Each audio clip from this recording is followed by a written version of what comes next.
Salom, meni matematiklarim, salomatmisiz? Sizlar bilan yana ko'rishib turganimdan judayam xursandman.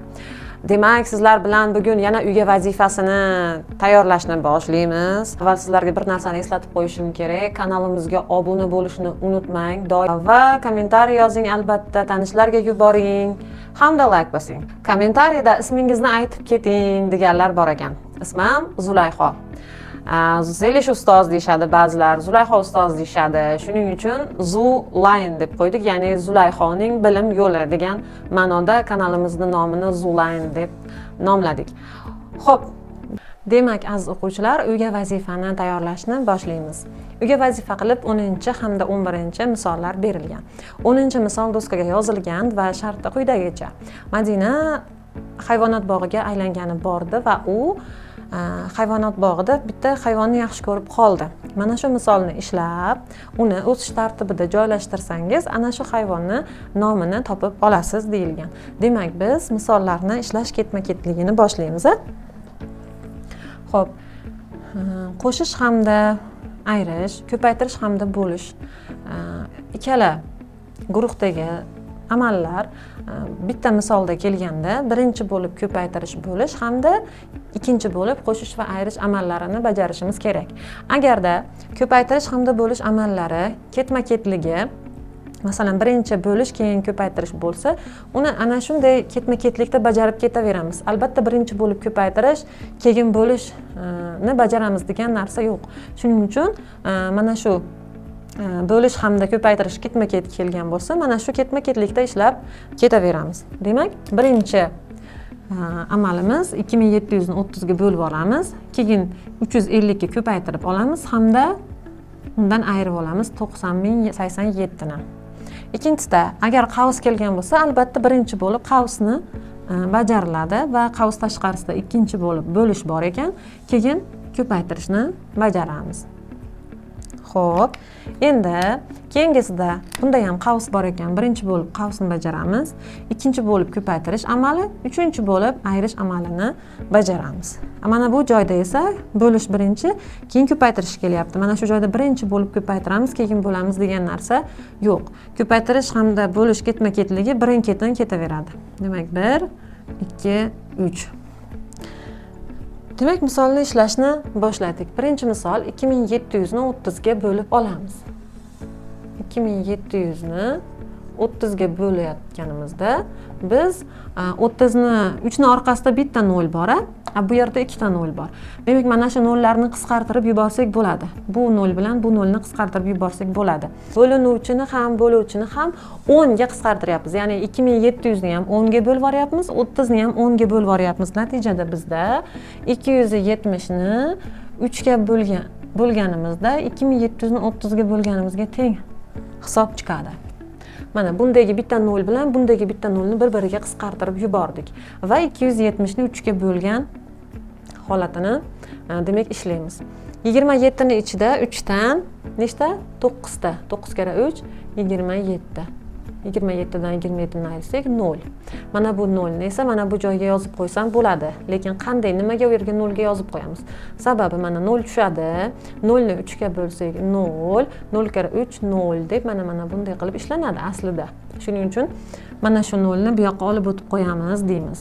Demak, javob 90 chiqdi. Endi 350 ni mana shu 90 ga ko'paytirishimiz kerak. 0 larga ko'paytirib o'tirmaymiz. 0 larga ko'paytirib o'tirmaymizda 35 ni 9 ga ko'paytirib, mana bu ikkita 0 ni yozib qo'ya qolamiz. 9 kara 5 45, 5 ni yozamiz to'g'ri dilda. 9 kara 3 27, dildagi 4 bilan 31. Hamda mana bu ikkita 0 ni yonma-yon yozamiz va orqadan 3 katta hisoblab nuqta qo'yamiz. 31500 chiqdi. Endi 31500 dan 9087 ni ayiramiz. 31500 bu 5 xonali son. 9087 4 xonali son. Shuning uchun 4-xonadan boshlab yozamiz. 9087. Ayiramiz minus. Xo'p, 0 dan 7 ni ayirib bo'lmaydi. Shuning uchun biz bir qarz olamiz. Xo'p, 10 dan 7 ni ayirsak 3. Mana bu joyda 9 qoldi. 9 dan 8 ni ayirsak 1. Mana bu joyda 4 qoldi. 4 dan 0 ni ayirsak 4. Xo'p, 11 ni 1 dan 9 ni ayirib bo'lmaydi, 3 dan 1 qarz olamiz. 11 dan 9 ni ayirsak 2 va bu yerda 2 qoldi. 2 ni pastga tushirib yozamiz va 3 ta katta hisoblab nuqta qo'yamiz. Javob 22413 bo'ldi. Demak, javob mana bu joyga yozib qo'yaman. 413. Xo'p, keyingi misolimiz. Misolimiz birinchi bo'lib qavsdagi amallarni bajarishimiz kerak. 1031 dan ayriyman 215 ni. 1 dan 5 ni ayirib bo'lmaydi, shuning uchun 3 dan 1 qarz olamiz. 11 dan 5 ni ayirsak 6. 3 ta o'rnida 2 qoldi. 2 dan 1 ni ayirsak 1. 10 dan 2 ni ayirsak esa 8. 816. 816 ni bo'lamiz 3 ga. Bo'lamiz 3 ga. Xo'p, 8 ni ichida 3 dan 2 ta, 2 kere 3 6, 8 dan 6 ni ayirsak 2. Mana bu 1 ni tushiramiz. 21 ni ichida 3 dan 7 ta, to'g'rimi? 7 kere 3 21. 21 dan 21 ni ayirsak 0. Mana bu 6 tushadi. 6 ni ichida 3 dan 2 ta. 2 kere 3 6. 6 dan 6 ni ayirsak mana 0. Endi keyingi chiqqan javobdan, ya'ni 272 ni 70 ga ko'paytirar ekanmiz. 272 ko'paytiramiz 70 ga. 7 ga ko'paytirib oxiriga 0 ni yozib qo'yamiz, to'g'rimi? 7 kere 2 14, biri dilda. 7 kere 7 49, dildagi 1 bilan 50. 5 dilda. 7 kere 2 14, dildagi 5 bilan 19. Hamda mana bu 0 ni tushirib qo'yamiz va orqadan 3 ta katta hisoblab nuqta qo'yib sonni o'qiymiz. 19040. Demak, javobimiz 19040. Keyingi misol.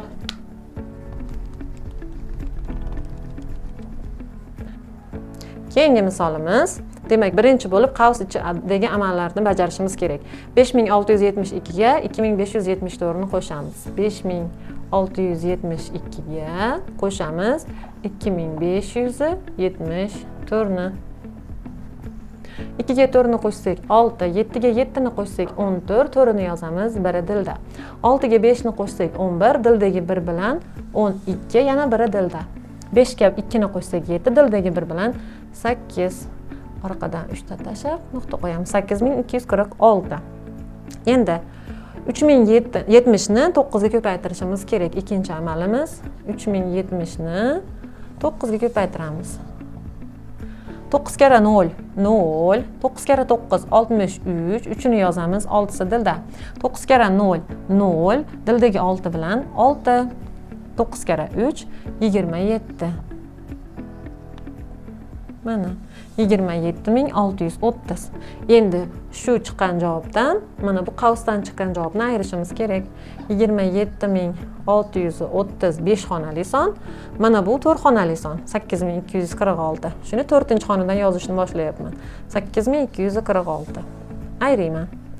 0 dan 6 ni ayirib bo'lmaydi, 3 dan 1 qarz olamiz. 10 dan 6 ni ayirsak 4. Mana bu joyda 2 qoldi. 2 dan 4 ni ayira olmaymiz, 6 dan qarz olamiz. 12 dan 4 ni ayirsak 8. 6 ni o'rnida 5 qoldi. 5 dan 2 ni ayirsak 3. Endi 7 dan 8 ni ayira olmaymiz, 2 dan 1 qarz olamiz. 17 dan 8 ni ayiradigan bo'lsak 9. Xo'p, mana bu joyda esa 1 qoldi. Va javob 19384. 19384. Ve keyingi misolga o'tamiz. Keyingi misolda birinchi amali 8400 ni 60 ga bo'lishimiz kerak. 8400 ni 60 ga bo'lamiz. Bu yerda ham nollarni tashlab yuborsak bo'ladi. Agar bunda ham 0 bo'ladigan bo'lsa, bunda mana bo'luvchini nechta noli bo'lsa, bo'linuvchini ham shuncha nolini o'chirib tashlasak bo'ladi. 840 ni 6 ga bo'lamiz. Xo'p, 8 ni ichida 6 dan bitta, 1 kere 6 6, 8dan 6ni ayirsak 2, 4ni tushiramiz. 24 ichida 6 dan 4 da 4 kere 6 24. 24 dan 24 ni ayirsak 0. Mana bu 0, mana bu joyga yoziladi. Mana 140 ekan.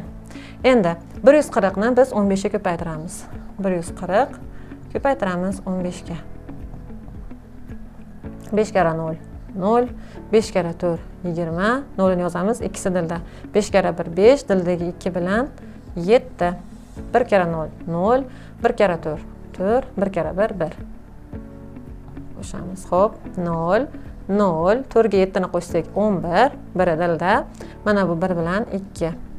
2100 ekan.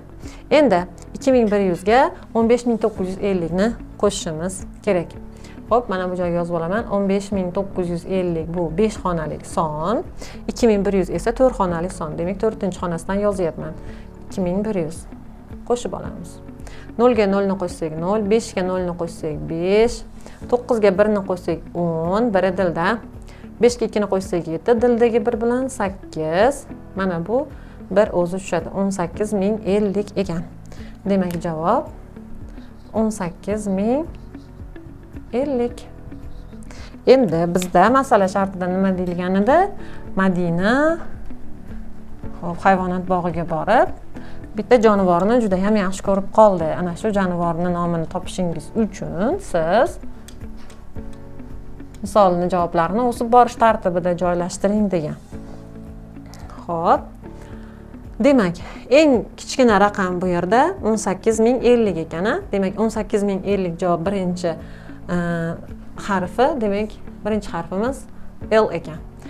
18050 dan keyingi yuqori sonimiz 19040. O'sib borish tartibida yozyapmiz. 19040 ni qarshisida A harfi ekan. A. Xo'p. Undan keyin 19384, qarshisida M harfi ekan. Undan keyin 22413, demak A harfi ekan. Madina hayvonot bog'ida yoqtirib qolgan hayvonning nomi lama ekan. Demak, sizga videongizda screenshot tashlab beriladi va siz videoni pauzaga qo'yib, ko'chirib olishingiz mumkin. Demak, 11-misolga o'tamiz.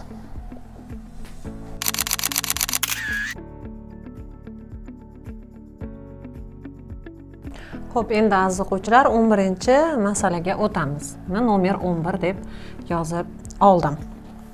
Chumoli koordinata nuri bo'ylab A5 nuqtada 7 birlik o'ngga sudralib, B nuqtaga yetib keldi.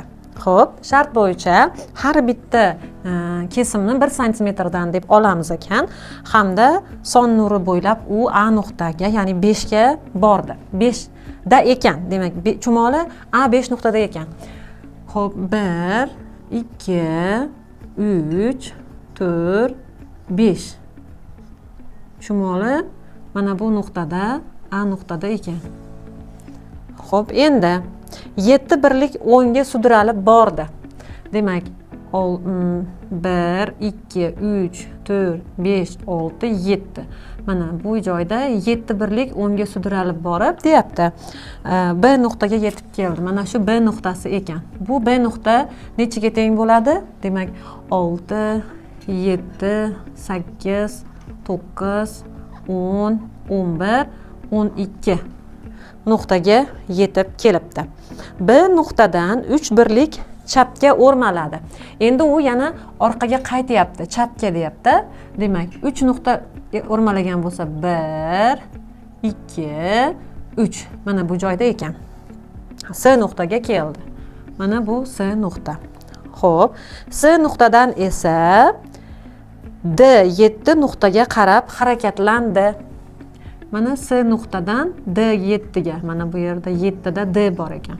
7 ga qarab harakatlandi. Xo'p, birlik kesmani 1 santimetr deb hisobladik. Xo'p, hisoblab debdi. Koordinata nurini tuzing. Xo'p, tuzdik. Va unda A, B, C, D nuqtalarini belgiladik. Mana belgilab chiqdik. Endi, demak bu A shart bo'yicha bizga berilgan savol. Endi B shart bo'yicha nima deyapti? C va D nuqtalar orasidagi masofani toping. C va D nuqtalar orasidagi masofa. Demak, C bilan D orasidagi masofa 1 santimetrdan bo'lsa 1, 2, Demak, S va D orasidagi